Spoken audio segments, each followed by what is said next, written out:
Hey gang, on this week's Off the Cuff, we're going to be talking about the Smith & Wessons. Smith & Wessons. Easy mistake. That's because this guy's always guarding the drawer. These Smith & Wessons are all pretty much modern. We'll move Darth over there for a minute. And they're really popular among police in the United States and have been for quite a number of years. Okay, now, they come in different assortments, of course. I would like to show you, first of all, the very first pair that I ever bought that were blued. This is what they called bluing. When I was a kid, I went to this little store that was down the street from me, and it was actually a police supply house, believe it or not. And I saw the Smith & Wessons, and I saw these, and I was only about, 15, 16, something like that. And because I'd never seen blued handcuffs and they said that they were rust protection, I bought these. It was like 2 weeks of paper route money. Modern swing throughs, of course. Closely related to the Peerless, which you'll see in the next drawer. But I just wanted to show you some of the variations that are available because the company's been around forever, as you guys know. It's also the name of a major gun manufacturer that goes back to the Wild West days. But their handcuffs are really well made. And if you go on how it's made, I think they had a couple of episodes on making Smith & Wesson cuffs, which are really cool. You want to check them out. Now you can get them in different finishes, like I said, like the blued. Most of them came with the nickel finish. And here's something terrible that you'll like to know. When I bought these, they also had a pair of the ultralights, and because they were made out of aluminum, I turned them down. Now you can't even touch those suckers for under a couple of $100, so I should have bought them at the time, but I didn't. Live and learn, right? Now, they're exactly the same as the other ones, as the nickel plated, and they have that unique feature for the double lock, where it's a little lever, that sort of thing that just slides over with the pin on the handcuff key. So that's how you double lock it. I'm not going to do that right now for you, but you get the idea. I just wanted to show you that they came in different sizes and shapes, okay? These were the oversized ones that came out years later, which are exactly the same bow shape as the leg irons, just a little bit smaller. This is that new design where they added this extra bit of metal right here. It's more of an oval shape, and I have lots and lots of examples, obviously, because you see these things and you just pick them up.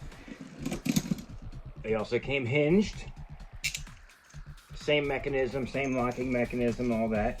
And if you wanted to see what the locking mechanism looked like, you can get one of these cutaways where they cut a little window out so you can watch as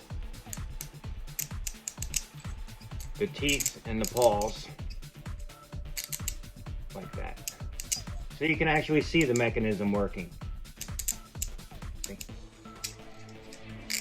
Really cool to have if you want to see the insides and the guts of one of these things. They also came out with more secure cuffs, which are these. These I bought from another police supply house, which they don't seem to be around anymore. This one was in Ephrata, and it's long since closed down. But they had that weird keyway compared to the other one. And the keys for these higher security have this little tail-like, see? And that's because the internal mechanism, there's like a ward in there that helps keep it more secure. And these are obviously a little bit more expensive than the regular models. And if you wanted to go even more expensive, you could get the real secure guys. These were the ones that took the tubular lock, similar to what you see on vending machines, And there's certain combinations for the keys. And you can see how different that keyway is from the standards. Okay, now, not only did they make these ultra high security cool ones just for two hands, I somehow came across this set, which were probably modified in a prison somewhere, and they came rusty like that. But there's a really long chain on these guys, and they're just totally awesome. I just love variations like that. Okay, so here we go. Now, what's all this stuff up here, you ask? Well, a few years ago, I got a message from a person on Craigslist, I think it was, and he had some variations.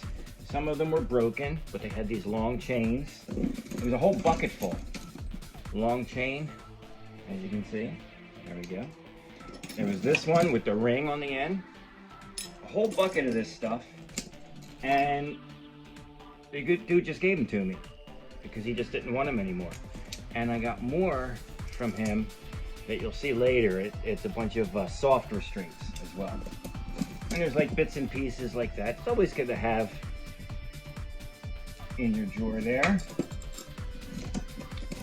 And this is an entire belly chain, Smith & Wesson belly chain, which of course wraps around. Mostly you see these in transport and in the courtrooms. Now the hinged ones also have that extra bit on the bow, just like the big guys, and just like the leg irons. So it's just a little variation, a little oddity that they added. And I have a bunch of catalogs from this company, and you can see the different ones that they would order. And if you notice, let me find a good one for you. Well, just look at these again because it's pretty clear. There's the Smith & Wesson trademark stamp. It's pretty much always in the center, I found. And it's got their logo, and it's got, trademark, the patent, all that information. And on the backs is the model number.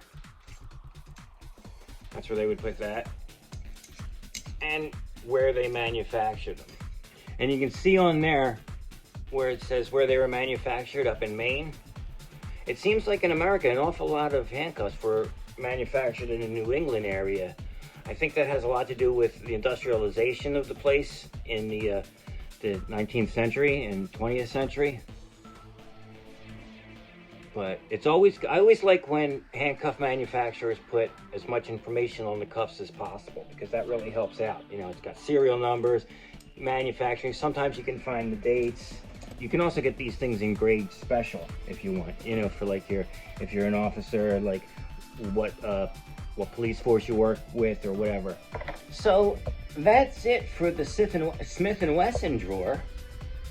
These are great cuffs because they're affordable and they're new. And, if you're a starting collector, it's always a good idea to get as much of the new stuff as it comes out. Because I learned the hard way what happens when you don't. Sometimes you pass on a handcuff that just comes out and you have no way of knowing that they're going to limit the production numbers, or they're going to discontinue it altogether, and that's going to make it collectible in the future. So my advice, if you have the money, is to try and get at least one of every kind of cuff that the manufacturer puts out as they come out, which, like I said, is something that I failed to do, and trust me, I've been kicking myself ever since. But that's the moral of this story. So I hope you guys enjoyed this week's edition of Off the Cuff. Next week we're going to be looking at the Peerless, and we still have another couple of drawers to go through. And before we go, Darth said he wanted to look upon you with his own eyes. There you go. Kind of looks like Uncle Fester, doesn't he? Anyway, see you again next time.